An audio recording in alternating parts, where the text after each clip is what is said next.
I'm talking with Barry Lynham of Knauf Insulation, and we're here in Belgium. You were presenting earlier some very compelling stories about insulation. Now, you all did the insulation work in the residence. Yes, absolutely.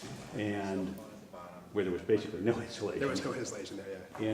And based on the numbers we talked about last night, it looks like the energy savings would pay for that work in about 2 years. 2 years, yeah. I mean, let's say when you're in a situation where you have no insulation in the loft and you're going to a loft insulation, that's one of the cheapest and most cost-effective ways of insulating a building.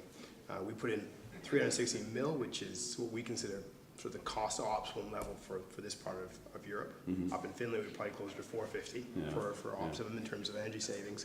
And with 25% of your heat loss going through your roof, there's a huge opportunity. I mean, with 360, we're really reducing that heat loss to the maximum in that loft space. Right. So we should see lots of improvements.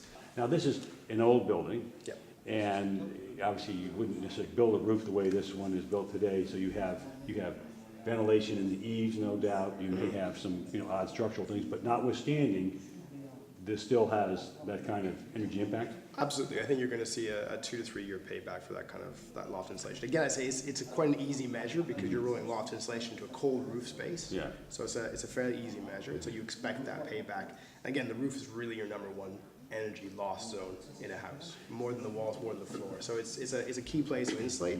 But of course, you're absolutely right. You can also look at weather sealing and how you make that even better. And that's in the US, for example, we're doing a lot of work with weather sealing houses as we insulate. But so as we look at certainly the built environment in Europe and built environment in embassies, a lot of the embassies ambassadors live in these beautiful old homes. Yes, absolutely. Lucky us.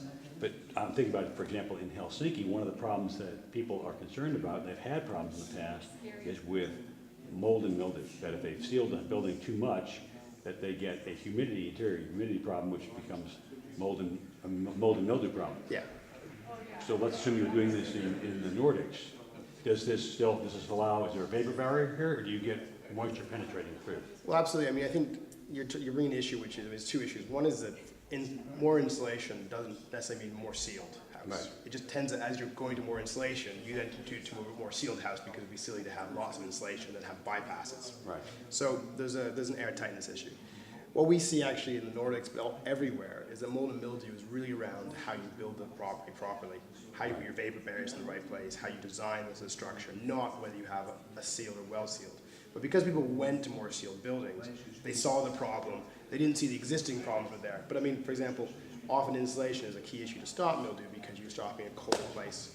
Mildew really is where cold air and water vapor meet, creating a wet zone, and then the condensation causes mildew. And that's really a construction design issue. But it's a key issue in renovation, particularly with good properties.